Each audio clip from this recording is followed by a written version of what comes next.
Hello everyone, स्वागत है आपका रूबी बायोलॉजी क्लासेस में। आज हम अम्ल के प्रकार के बारे में पढ़ेंगे कि अम्ल कितने प्रकार के होते हैं। हमने पिछली वीडियो में अम्ल क्या है, अम्ल के भौतिक गुणों और अम्ल के रासायनिक गुणों का अध्ययन हम कर चुके हैं। आज हम अम्ल कितने प्रकार के होते हैं इसके बारे में पढ़ेंगे। तो आज हम देखते हैं आयन के आधार पर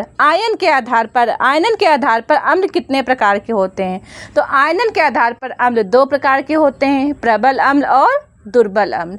आयनन के आधार पर अम्ल दो प्रकार के होते हैं, प्रबल अम्ल और दुर्बल अम्ल। चलिए देखते हैं प्रबल अम्ल क्या होता है। वे अम्ल जो जल में पूर्णतः वियोजित हो जाते हैं या आयनित हो जाते हैं, वे अम्ल प्रबल अम्ल कहलाते हैं।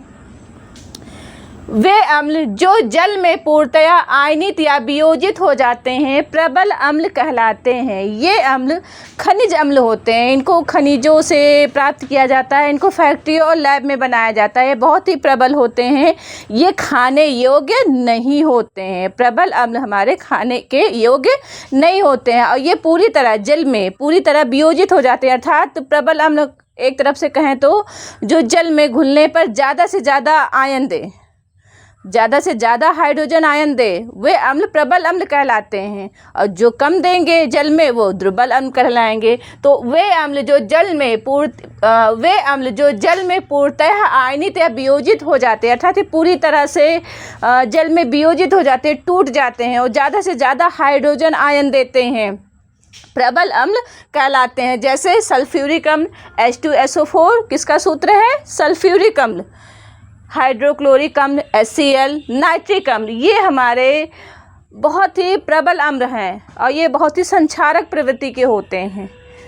इनको हम खाने में यूज़ नहीं कर सकते। ये हम खनिजों से प्राप्त होता है या इनको फैक्ट्रियों लैब में बनाया जाता है। ये हमारे खाद्य युक्त ये अम्ल नहीं होते। नेक्स्ट हमारा है दुर्बल अम्ल। तो वे अम्ल जो जल में पूर्णतः वियोजित या आयनित नहीं होते हैं, वे अम्ल दुर्बल अम्ल कहलाते हैं। ये अम्ल ज़्यादातर हमारे जीव जंतुओं में, पौधों में पाया जाता है। ये अम्ल हमारे खाने योग्य होते हैं। इन अम्लों को हम खा सकते हैं और ज़्यादा से ज़्यादा हम इन अम्लों को भोजन के रूप में भी हम लेते हैं। तो वे अम्ल जो जल में पूर्णतः आयनित या वियोजित नहीं होते हैं, वे अम्ल दुर्बल अम्ल कहलाते हैं। जैसे सिट्रिक अम्ल ये किस में पाया जाता है? सिट्रिक अम्ल नींबू और संतरा में। किस में पाया जाता है?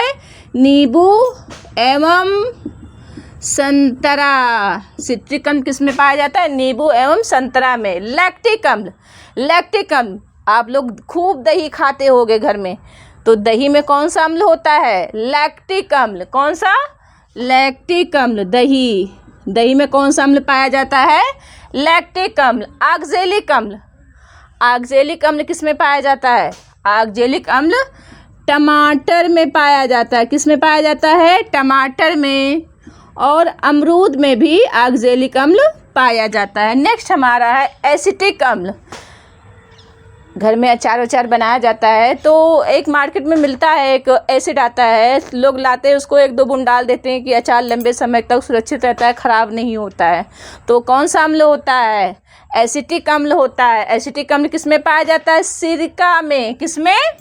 सिरके में पाया जाता है। सिरका ये हमारे खाद्य पदार्थों को सुरक्षित रखता है। अगर हम किसी चीज़ में सिरका डाल के प्रिजर्व कर दिए उसको, तो हमारा वो खाने वाला पदार्थ वो लंबे समय तक चलता है, वो जल्दी ख़राब नहीं होता है। उसमें कौन सा अम्ल होता है? एसिटिक अम्ल होता है। सिरका में कौन सा अम्ल होता है? एसिटिक अम्ल होता है। नेक्स्ट है हमारा टार्ट्रिक अम्ल। क्या है? टार्ट्रिक अम्ल किस में पाया जाता है? इमली। किस में पाया जाता है? इमली में टार्ट्रिक अम्ल पाया जाता है। कच्चे आम में भी टार्ट्रिक अम्ल पाया जाता है और अंगूर में भी पाया जाता है। फार्मिक अम्ल किस में पाया जाता है?